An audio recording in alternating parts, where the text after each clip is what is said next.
welcome to the third edition of Caltex Video Magazine. Get ready for another trip around the world of Caltex. I'm your host, Gloria Barron.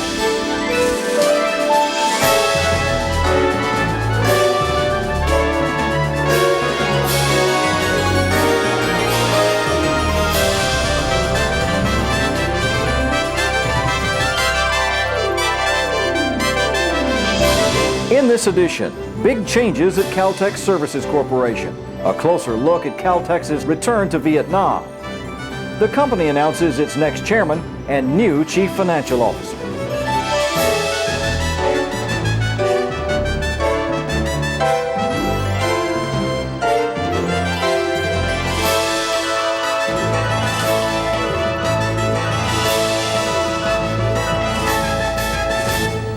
Topping the news, David Law Smith has been named to succeed Patrick J. Ward as the next chairman of Caltex Petroleum Corporation. Law Smith, who joined Caltex in 1961, has served most recently as its chief financial officer. He will assume his new post on September 1st, when Ward retires. Malcolm J. McCauley, the corporate secretary of Chevron, has been appointed as Caltex's new CFO effective June 1st. Caltex Petroleum is not the only company in our family undergoing significant changes. Over the past 2.5 years, Caltex Services Corporation has opened the throttle on continuous improvement. Lyle Johnson tells us more. Caltex Services Corporation. 3 short words with such a powerful meaning. Fred Stanmeyer, President and CEO of Caltex Services Corporation, says CSC is an organization that, as a shared resource, affords economies of scale. CSC also provides economies of excellence by maintaining cutting-edge knowledge in its areas of expertise. I guess the easiest way to describe it is that it's really a collection of real internationally recognized experts in their fields. And these fields are the core technology competencies that we think are really important to the success of Caltex. I think another very important function of Caltex Services Corporation is to facilitate and promote the technical synergy within the Caltex group of companies. To this end, CSC now includes members from the field companies on its board. Another innovation will be the Technical Advisory Group, or TAG. The group will consist of people from the field and will advise the board on technical matters. It's another way of putting the customer first. Well, actually, I'd like to say at the Caltex Service board meeting, we had a great presentation on their vision, mission. I think they've really got it online. They know what they're doing, they know what they want to do.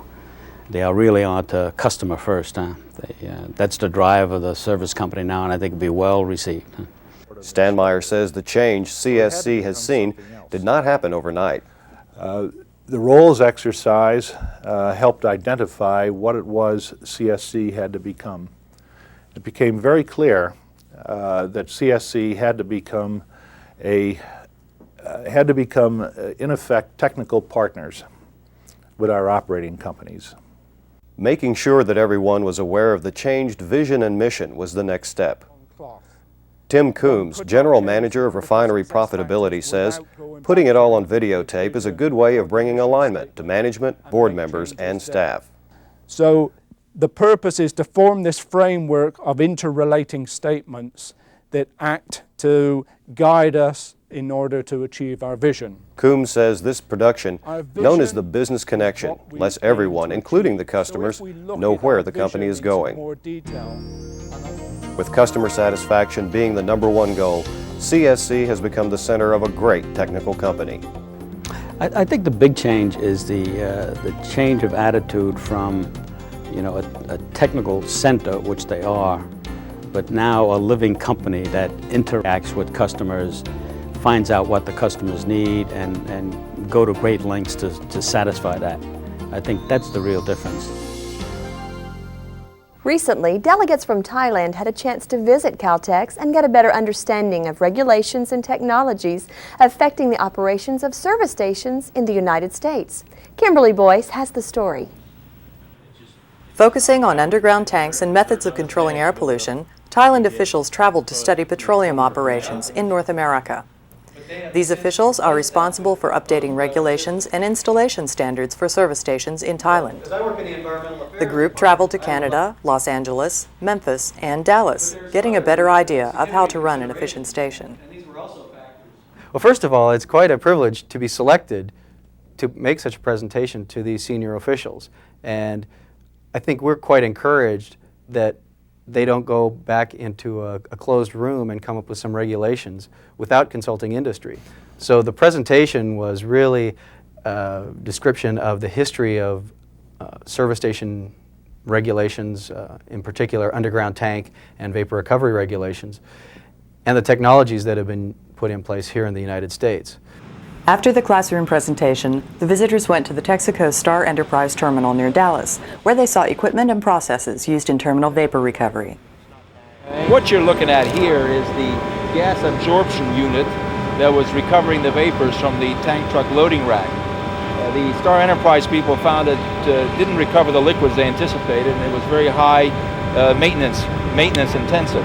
So then they've now changed over to an incinerator system over on your right. There is no full service, and I think you're all... The visit to the terminal was followed by trips to Texaco and Chevron service stations to observe leak prevention technologies in place and in use. 2 of the stations were under construction, so the group could view the tanks and spill containment features as they were being installed. They have the bottom loading here. They have the double skin tanks, double skin wall made by fiberglass. And they have the what you call the carbon canister. We have learned a lot, but we have to bring it to our country, and we have to adopt it. It's very important for us to maintain an ongoing and positive dialogue with all the government officials, but in particular in the area of environmental regulations. So at the end of the day, I think both parties felt it was a very worthwhile experience. And we made a commitment that as they go back to Thailand, if they have any questions, we'll be glad to supply them with additional information. When more than 140,000 people lost their lives in Kobe, Japan, Caltex was able to lend a hand to the Red Cross in its rescue efforts. Here's more on that story. In the early morning hours of January 17th this year, the Japanese city of Kobe was shaken violently from its slumber by a massive earthquake that registered 7.2 on the Richter scale. In a mere 20 seconds, this seismic upheaval spawned more destruction than any in Japan's history since 1923. 19 miles away in Osaka, the quake triggered an immediate shutdown of Caltex's Koa refinery. Fortunately, the damage at Koa was minimal, without casualties, fire, or leakage. After a rigorous safety inspection, Koa came back online on January 20th. Although Caltex has had some minor damage to one of its facilities in Osaka Bay, our primary concern is with the terrible plight of the people that have been left homeless and have had trouble getting their basic needs fulfilled. Those closer to Kobe, however, were not so lucky. The tremors resulted in collapsed highways and buildings, widespread fires, and a staggering loss of life. As always in a disaster situation, the Red Cross was on the scene, providing emergency assistance to thousands of injured and homeless. Since the time the earthquake started in Kobe, the Japanese Red Cross has been on the scene, and they've been transporting victims to hospitals and first aid centers. They've been providing food and clothing, they've been operating shelters, and all of those things take a great deal of money. Caltex lost no time in offering aid to the earthquake victims, donating $50,000 to the Red Cross's relief efforts in Kobe. Construction on Star Petroleum's Mataput installation continues to stride forward in the first quarter. 1995 saw the refinery reaching for the sky when the largest crane in the world was used to install the 3 huge process columns. The largest of these columns will stand higher than a 22-story building. On both the LPG and product piers, deck work is over 90% complete and top works are being constructed. Writing of the immense operating manual continues at an average rate of 100 documents a week. At the current pace, the project in Thailand should be completed months ahead of schedule and 7 months earlier than similar installations constructed by competitors. In April, Caltex's chief field executives met in Beijing, China to focus on the company's strategic objectives. Caltex Video Magazine spoke with Jock McKenzie on his return from China. The prime purpose of the CFE meeting was to run through the vision for the company and our strategy as we go forward into the future. We talked primarily about strategy, what we believe the future world is likely to look like, how we see elements such as refining margins, crude prices going as we move forward, and then we talked about Caltex's strategy in this competitive environment. In quality news, Lanka Lubricants of Sri Lanka has commissioned an accredited ISO 9000 program. And in Hong Kong, a start was made on Phase 2 of the ISO 9000 program for fuel operations at the Singhi terminal. Aviation operations of Caltex Alkalis in Dubai achieved ISO 9002 certification in January. In February, operations at Australian Lubricating Oil Refining Proprietary Limited completed an ISO 9002 certification assessment and are now registered. And at Yocheon, Korea, Honam Oil's polypropylene and BTX plants achieved certification. In Bahrain, Bapco was certified for all its production, storage, and shipping operations. In March, Caltex Pakistan's lab facility was certified to ISO 9002 for all manufacturing and marketing support activities. And the Caltex refinery in Batangas, Philippines successfully completed its ISO 9002 assessment in April. So it looks like all the hard work and preparation you saw in our last program paid off for them. Congratulations for all your continuing quality efforts. Now, moving to the thrill of high speeds. Back in March, Caltex families, guests, and customers met in Australia for the electrifying Indy 500 at Surfers Paradise near Brisbane. Some came for the relaxation and sunshine, others for the international camaraderie. Hi, I'm John Falzon. I'm representing Energy Developments. I look after the South Australian division. I'd like to take this opportunity and thank Caltex Haviland for their effort in providing us the opportunity of coming up to watch the Indy car race. It has been magnificently presented. And what's a race without Michael Andretti? Andretti and Caltex proved to be the ultimate winning combination. Thank you very much. First I want to thank the whole Kmart Caltex team. They did a great job preparing me a great card this weekend, and hopefully we can carry this over till tomorrow and get that 30 grand from you guys. Teaming technology and skill, Andretti and Caltex both came away victors. Caltex areas of operations include many emerging economies. Some of the most exciting opportunities are to be found in areas such as Cambodia, Myanmar, and Indonesia, and especially the newly reopened markets of Vietnam. After 19 years, Caltex has returned to Vietnam. Vietnam has a population of 70 million people. They are well educated and possess tremendous entrepreneurial spirit. Caltex has an ambitious business plan for re-entry into this market. To establish a major retail presence, the terminals needed to support this and potentially refining equity. And it's really kind of interesting to a company that was there up until '75 and now to be back, and tremendous goodwill. What they call the gray hairs, the older people there really remember Caltex, huh? And what they remember most, I think, is we weren't the biggest then, right? But they remember this tremendous reputation for quality, huh? So I think we want to continue, we want to come back in and build on that reputation for quality that we had. The Caltex name is being reintroduced through outlets such as these bike washes.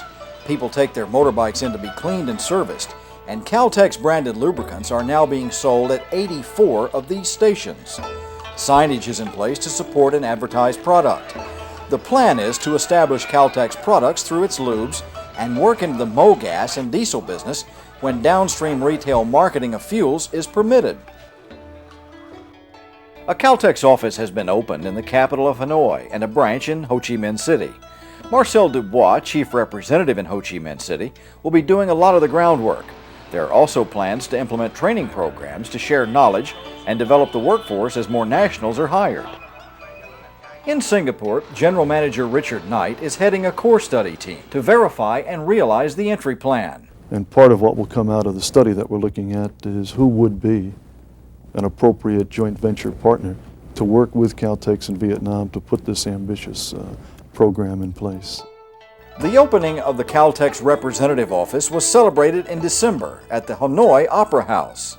Dr. Ho, who was the head of Petro Vietnam and a very important figure in the Vietnamese oil industry, was kind enough to make answering remarks. And they would certainly be a company that we would be very interested in as a potential joint venture partner. The ceremony also kicked off sales, which have been excellent according to Han.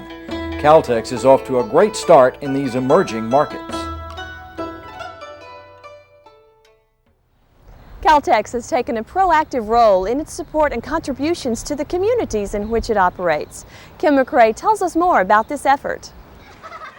Excitement is high in the wake of Caltex's 4-year commitment to the Save the Children Foundation. I think it is very useful to focus that money in a specific way where we get synergistic benefit from our employees' interest, as well as a focused program which will give us a relationship that can be used to the benefit of Save the Children as well as Caltex. Participating on several fronts with the worldwide organization, Caltex's new involvement is aimed at working together with Save the Children. Initially, this partnership includes program support in Vietnam, the Philippines, Pakistan, and Mozambique. In addition to monetary backing, Caltex's goals include a commitment to oversee the way donations are utilized. For example, in Vietnam, local contributions have been used to put a nutritional program in place. The plan looks at the growth rates of children to determine the dietary factors that contribute the most to good health. In several villages, the addition of greens and krill to the children's staple diet of rice has shown positive results in the improvement of overall health and quality of life. I think for the first time we're trying to focus effort in creating a relationship with a specific group, which we believe in, Save the Children, and we believe in the way they are doing business, hand up rather than hand out. That completes our trip around the Caltex world and wraps up this edition of Caltex Video Magazine. Look for more exciting news about the world of Caltex in upcoming programs.